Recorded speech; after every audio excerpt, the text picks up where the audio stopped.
Hello and welcome back.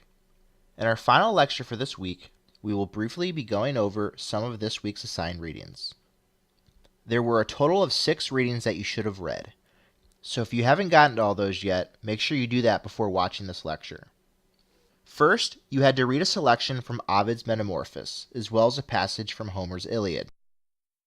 The Ovid reading featured a number of mythic accounts, including the story of Cadmus, as well as the birth of Dionysus. The Homer reading was a piece from the famous epic on the Trojan War, in which we see various gods and goddesses arguing and discussing the outcome of the war.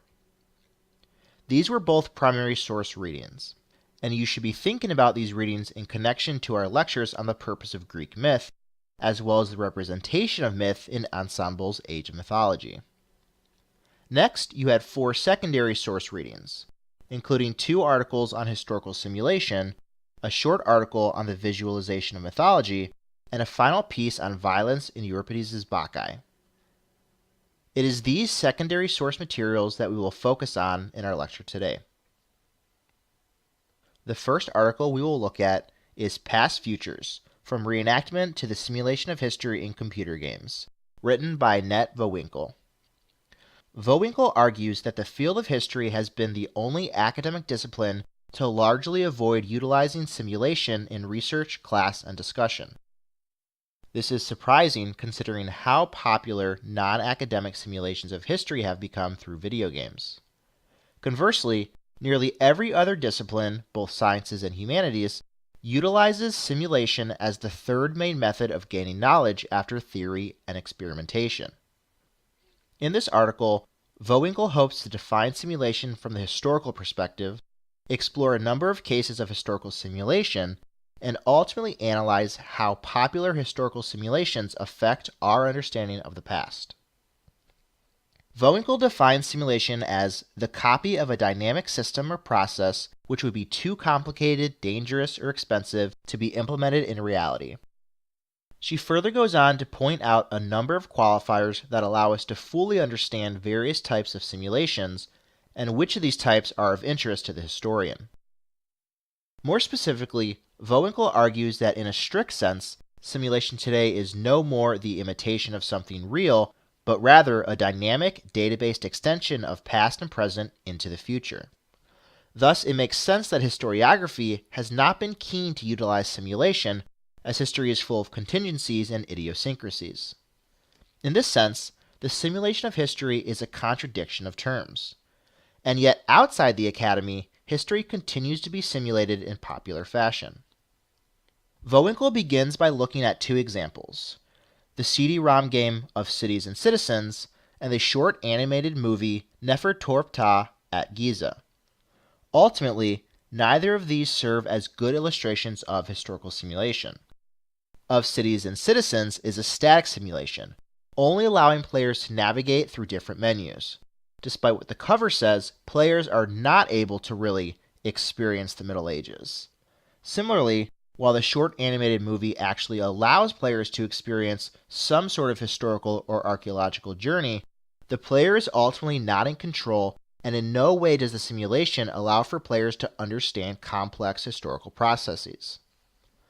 Next, Vowinkle points towards more mainstream video games in looking at historical simulation. Her first example is Medieval 2 Total War. Many games looking at the ancient and medieval era she holds are strategy games. With more modern historical simulations, though, Vowinkle highlights the prominence of the first-person shooter genre, typically placed in more modern historical periods such as the Second World War.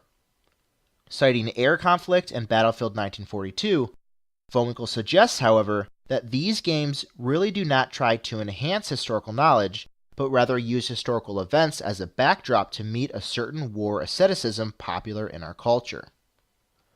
In addition to this, war makes sense as a common setting for computer games. The fact that most wars have clear winners and losers works well given the need for some games to have linear endpoints. And while these decisions in strategy games often create alternate historical futures, Vowinkle questions whether players are able to take these lessons outside of the game. At the very least, though, such games warn players against historical determinism, teaching them that what really happened was only one of several possibilities. Vowinkle next turns briefly to look at physical reenactments as a form of historical simulation.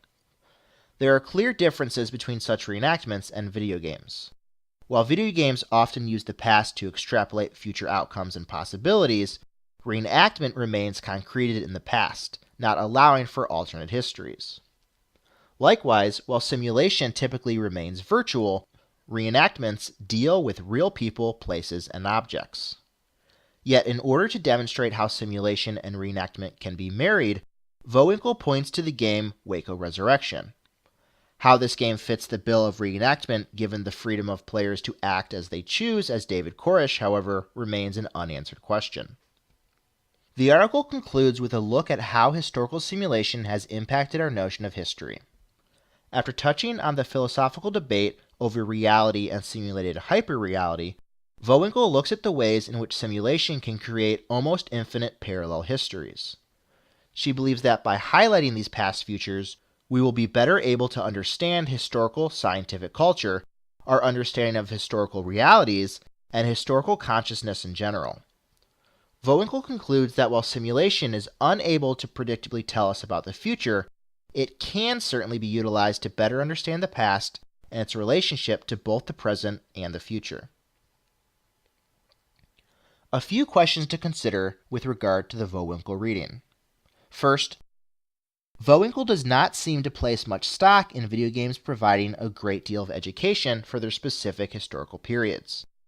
Rather than helping to understand history more specifically, she suggests that simulation is most valuable in understanding history more generally, in terms of historical theory and historical reality.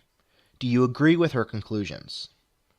Second, given that Vowinkle is probably writing this in 2008, how has the scholarship on video games and simulation changed, if at all, since the publication of this article? Consider the other articles we have already read for this course. Similarly, since all of the games that Vowinkle looks at are at least 10 years old, and most closer to 15 years old, do you think that she would come to the same conclusions about simulation in video games if she considered more recent titles?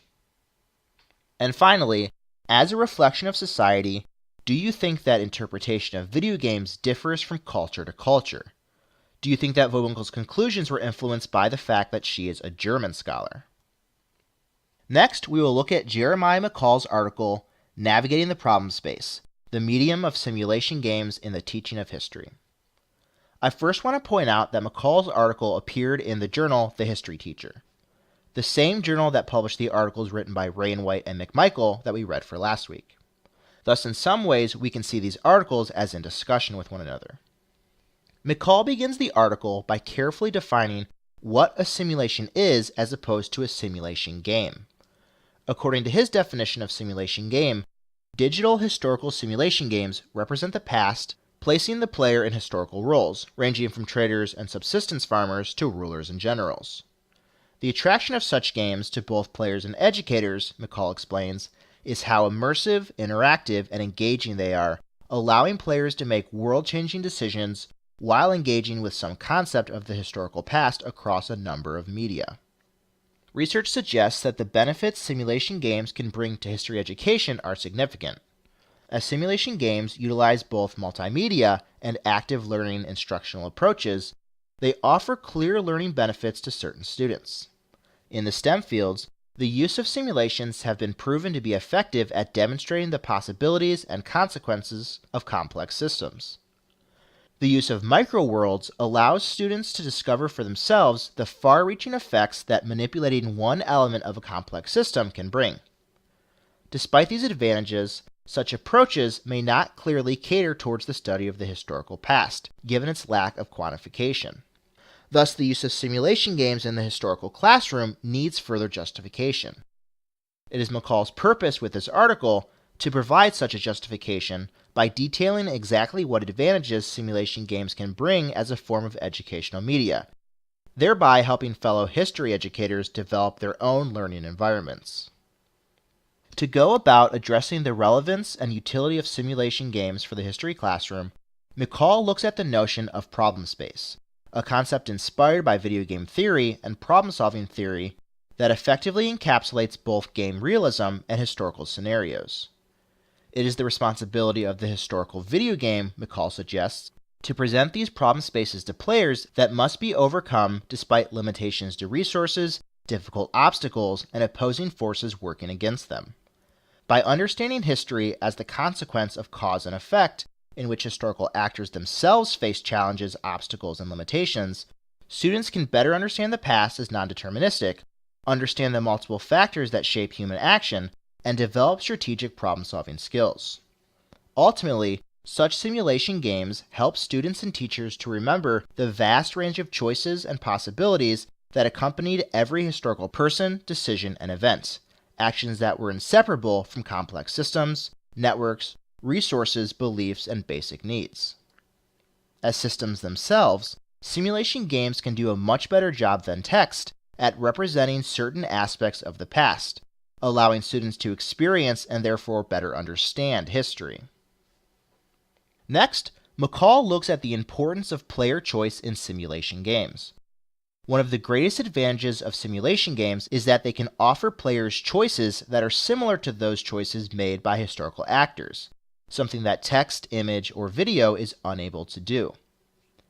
This allows for manipulation rather than just interpretation. In order to demonstrate this point, McCall looks at a number of games including East India Company, Civilization IV, and the Total War series. Thus, in these games, players must continue to make choices to lead their companies and civilizations to success, taking into account economic goods, weather conditions, terrain modifiers, technological and political advancement, and available resources.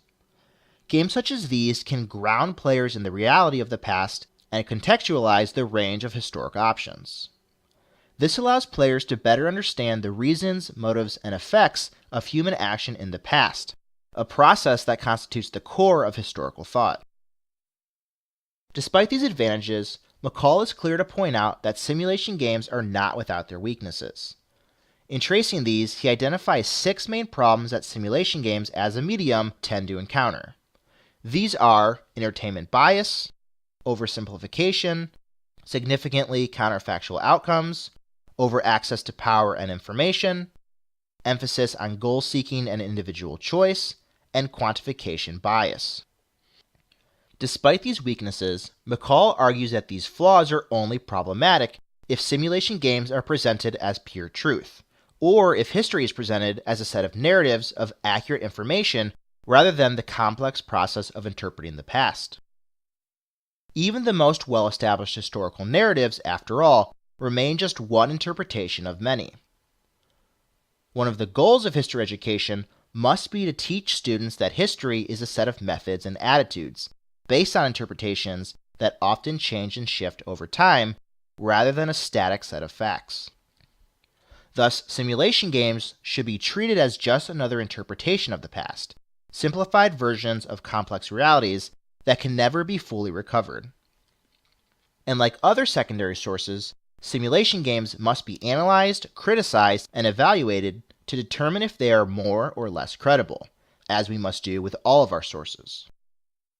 Next, in order to demonstrate that traditional text-based interpretations of history likewise have weaknesses, McCall looks at problems with seminal forms of historical interpretation, that is, the type of interpretation traditionally presented by the historian.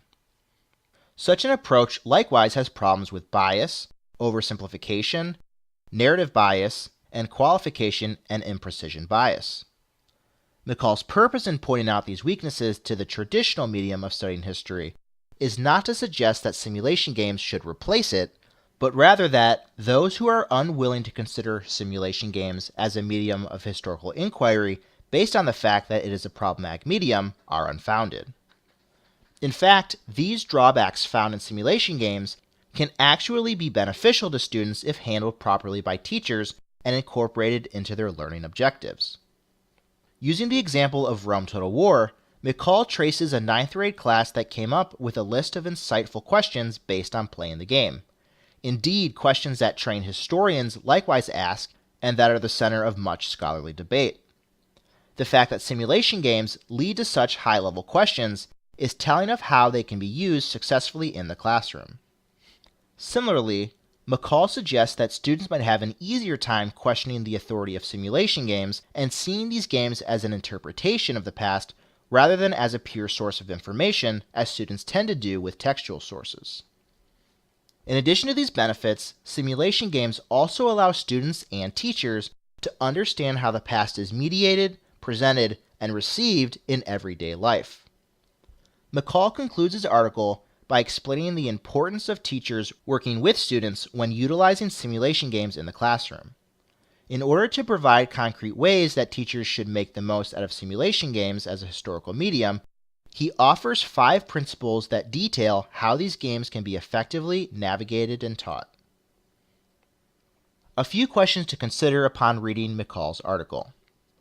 1.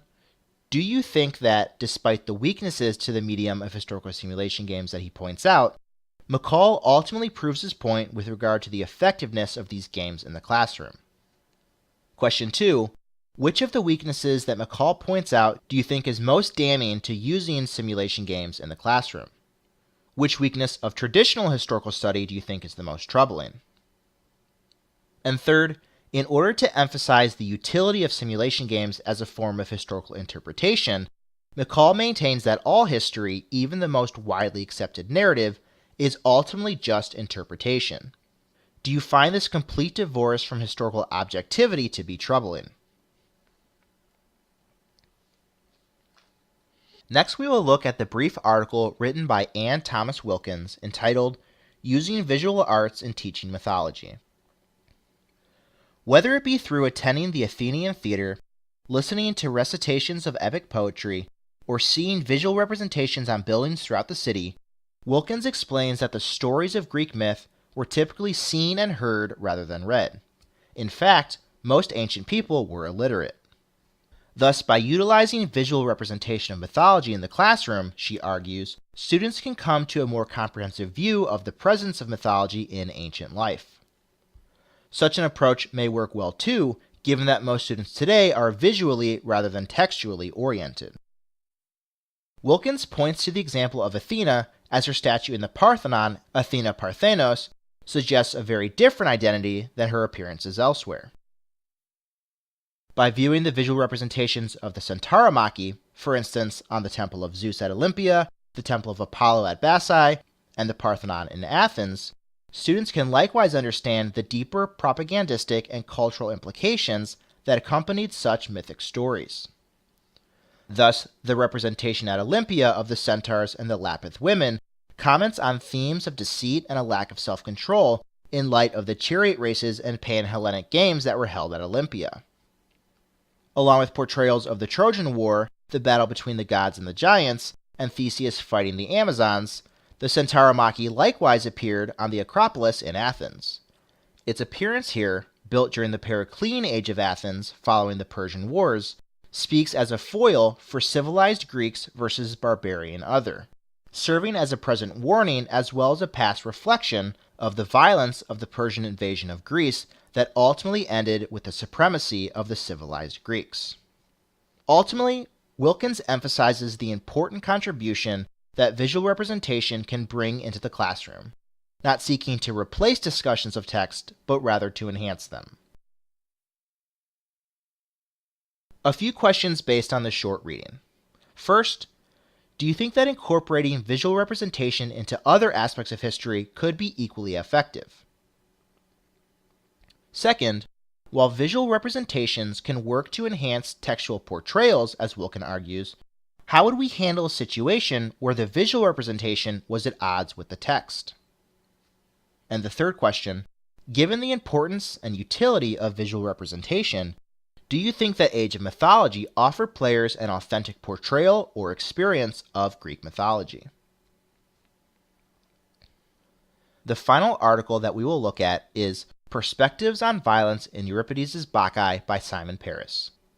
This is an example of a scholarly secondary source that engages with a specific historical question, in this case, looking at portrayals of violence in this Greek tragedy. Given their specificity, use of foreign languages, and academic perspective, you may find these types of articles to be more difficult to read and understand. That is perfectly fine. Dense readings such as this take practice and sometimes extensive background knowledge. Even so, if you don't understand every single point being made, and this is true for all of the readings, you should try to come away with what the author's main argument is and what they use as evidence to make this argument. This is important practice as you will have to use some scholarly articles in your final paper. Moving on to a few of the main points of the article itself, Paris argues that the notion that there is little death on the Greek stage is a misunderstanding of Greek drama. Rather, death is central to Greek tragedy, not as a moment, but as a process. Death is a culmination, not an ending. In this way, Bacchae exemplifies Greek tragedy and represents its violent nature through scenes like Agave's beheading of Pentheus and the messenger's description of the raging Maenads. The violence that the audience might expect, given Pentheus's constant threats against Dionysus and the Maenads, even threatening military action, is ultimately inverted as it is the king who becomes the victim of the violence. It is the unarmed who kill the armed, and Pentheus becomes literally unarmed. The two messenger speeches, in addition to undercutting Pentheus's perceived knowledge about Dionysus and the Maenads, likewise demonstrate the reaction to violence in Bacchae. Violence evokes first wonder, and then shock. The spectacle of violence is followed, inevitably, by the pathos of violence. We see this with these two speeches differing greatly in tone. While the first messenger speech draws listeners to the spectacle of the Maenad violence, the second speech emphasizes the sadness of this brutality. It is ultimately hostile males that rouse the Maenads to violence. Following Pentheus's death, the chorus eagerly awaits the gory details about how the king was killed. The violence itself was not enough, as tragic death is a dramatic process. And yet, upon hearing about Pentheus's death, the chorus expresses sympathy for Cadmus, again following this model of spectacle followed by pathos. Similarly, Pentheus's body, specifically his head, can be viewed with similar ambiguity. Upon killing the king, the Maenads play catch with Pentheus's body parts, constituting an expression of joy and pleasure from his dismemberment. Later, however, upon returning to the palace and finally realizing herself, Agave finds the ultimate source of pain in this same object, as she holds her son's head in her hands. A few questions on this last article. Number 1. Paris argues that violence in Bacchae is intentionally both spectacle and sorrow. As a different medium of art, do you think video games have similarly used violence to present ideas? Question 2. Did Paris's article change the way you think about Greek tragedy? Did it change the way you think about theater or art more generally? And finally, given the perceived complexities pulled out of this play, do you think that an audience member would have been able to pick up on all these nuances during the performance? Thanks for listening. I'm looking forward to reading all of your posts and responses for this week.